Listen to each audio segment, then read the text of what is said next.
मेरी आप बीती जिसे सुनकर आपको बहुत मजा आने वाला है। मेरी शादी वाले दिन मेरा नौजवान देवर बहुत खुश था। मैंने हमेशा उसे अपना छोटा भाई समझा था और वह भी मुझे भाभी माँ कहकर घर पुकारता था। मेरे पति की मृत्यु के कुछ दिन बाद मुझे अकेले सोने में डर लगता था, इसलिए मैं अपने देवर को अपने साथ बिस्तर पर सुलाने लगी।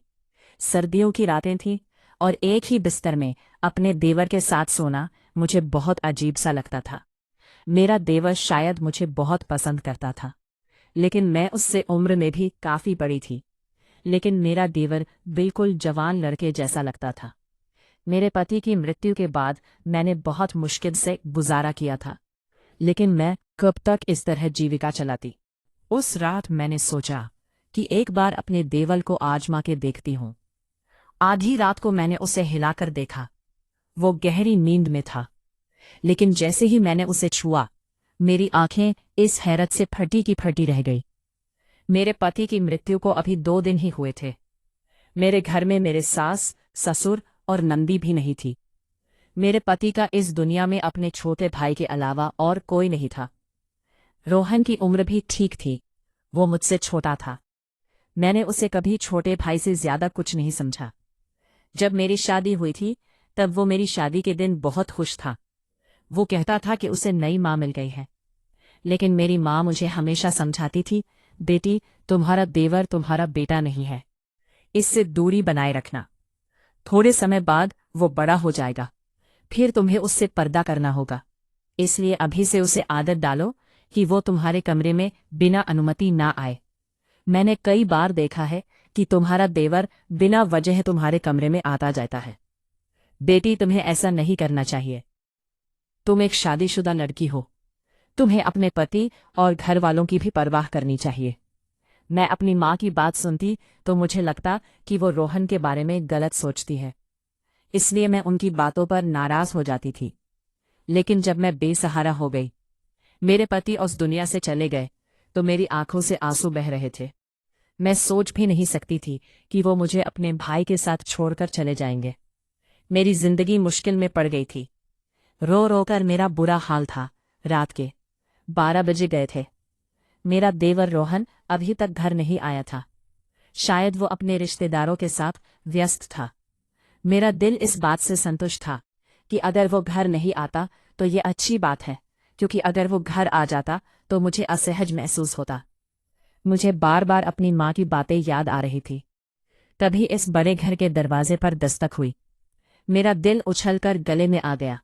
मैंने सोचा पता नहीं कौन होगा, लेकिन बाहर से रोहन की आवाज आई, खोलो, मैं हूं। मैंने डरते डरते दरवाजा खोला। आज ये घर मुझे जंगल जैसा लग रहा था। रोहन मुझे एक छोटा सा भेड़िया लग रहा था। पता नहीं क्यों मैं उसके बारे में इतना बुरा सोचने लगी थी। भाभी, आपने खाना खाया? उसने मासूमियत से पूछा। उसकी नजरें झुकी हुई थी और उसके हाथ में एक थैली थी। थैली में चावल थे जो होटल से लाए हुए लग रहे थे। उसने एक प्लेट में चावल डाले और मेरे सामने रख दिए। भाभी, मुझे खाना बनाना नहीं आता। मैं आपके लिए बाहर से खाना लाया हूं। आप खा लीजिए, वरना आप भूख ही मर जाएंगी।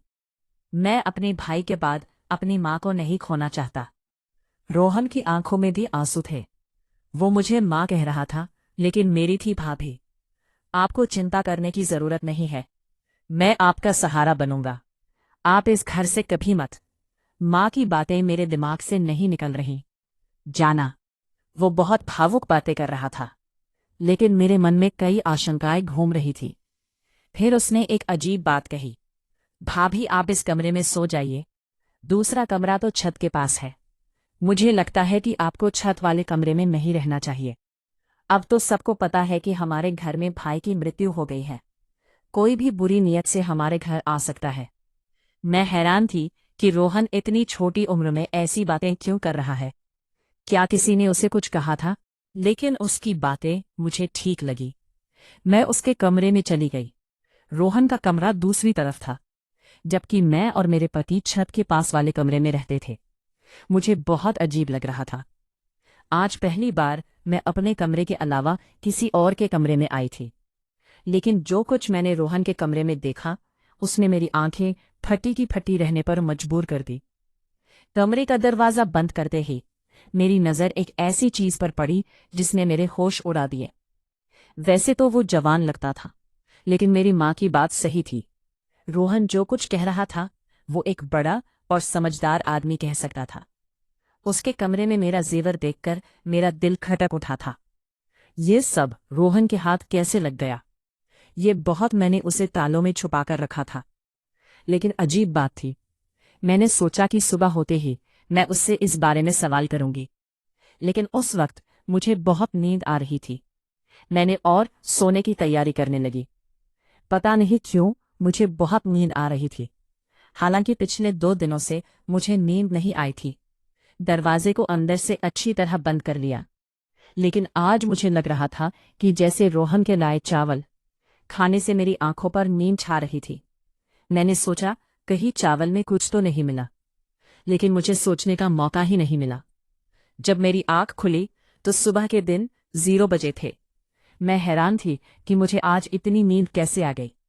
पिछले दिनों से मुझे बिल्कुल नींद नहीं आई थी, लेकिन आज चावल खाने के बाद मेरी आंखें ऐसी बंद हुई जैसे किसी को शराब पिला दी हो। मैं हैरान थी, ऐसा तो नहीं होना चाहिए था। मेरे मन में बार बार यही ख्याल आ रहा था कि कहीं रोहन के लायक चावल में कुछ मिलाकर तो नहीं दिया गया। लेकिन रोहन ऐसा क्यों करेगा? मैं आंखें मलते हुए बाहर आई तो देखा कि रोहन किचन में चाय बना रहा था। उसे देखकर मुझे बहुत बुरा लग रहा था। भाभी, आप सो गई थी, आपको अच्छी नींद आई ना? उसने मेरी तरफ देखकर कहा। मैंने फीके लहजे में कहा, हाँ, आज मुझे बहुत नींद आई। क्यों नहीं आएगी भाभी? मैंने आपके चावल में नींद की गोली मिलाई थी। मैंने अपने दोस्त को बताया था कि मेरी भाभी को नींद नहीं आती। उसने कहा कि खाने में नींद की गोली मिला दो, इससे वो आराम से सो जाएंगी। मैं हैरान हो गई कि रोहन इतनी नीच हरकत कैसे कर सकता है। रोहन, तुम ऐसा कैसे सोच सकते हो? तुम अपनी भाभी को बेहोश करना चाहते थे।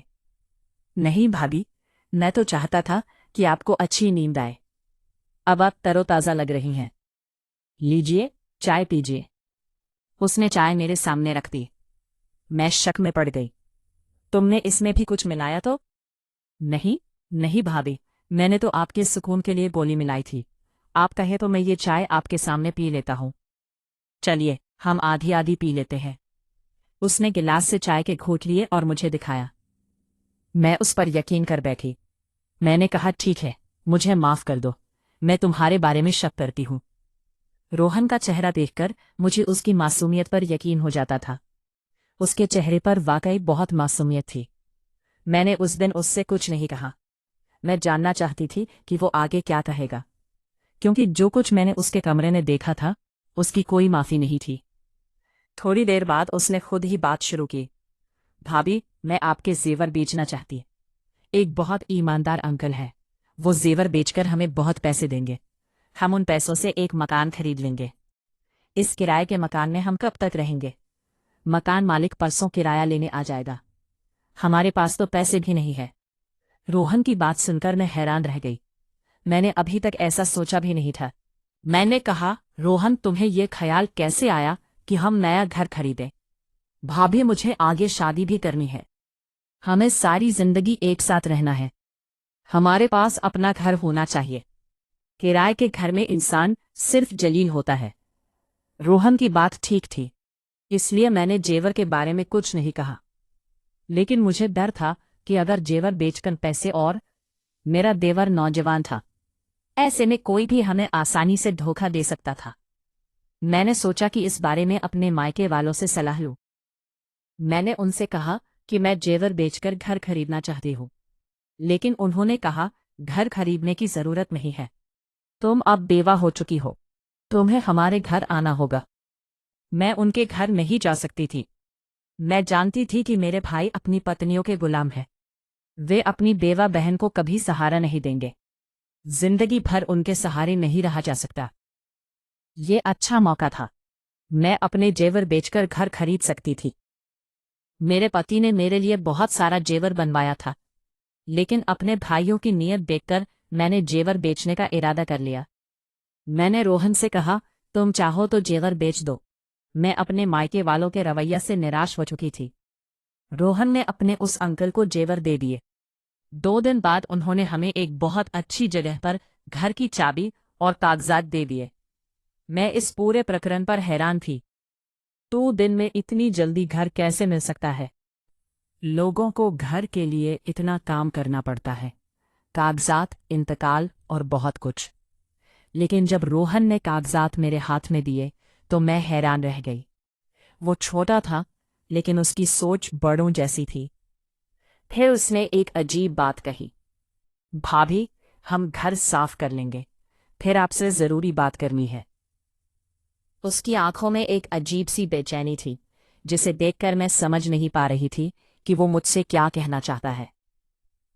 उस वक्त मैं जल्दी में थी। हमने घर में सारा सामान रख दिया था। अब हमें खाने पीने और राशन की चिंता थी। मैंने तो कभी नौकरी भी नहीं की थी। फिर रोहन ये क्यों कह रहा था कि उसे मुझसे जरूरी बात करनी है? मेरे मन में कई सवाल थे, लेकिन मैं चुप रहना चाहती थी। शाम को मैंने सारा सामान अपनी जगह पर रख दिया। वैसे भी हमारा सामान ज्यादा नहीं था। मैंने अच्छा खाना बनाया, बिल्कुल वैसा जैसा मैं अपने पति के लिए बनाया करती थी। मैं रोहन का इंतजार कर रही थी, क्योंकि वो इस घर का हिस्सा था। मैं नहीं चाहती थी कि वो बाहर जाकर गंदा खाना खाए। मैंने उसके दिन वो घर नहीं आया। मुझे बहुत अजीब लगा। उसे इस वक्त घर होना चाहिए था। रात के दिन 00 बज गए थे। मेरे पति की मृत्यु से फिर बाहर नहीं निकलता था। मुझे डर लग रहा, इसलिए बहुत मेहनत से खाना बनाया था। लेकिन उसके पहले वो शाम 5 बजे तक घर आ जाता था, और तवा में उसका इंतजार बढ़ने लगी। रात के 12 बजे उसने दरवाजे पर दस्तक दी। मैंने गुस्से से दरवाजा खोला और उस पर बरस पड़ी। कहाँ चले गए थे रोहन?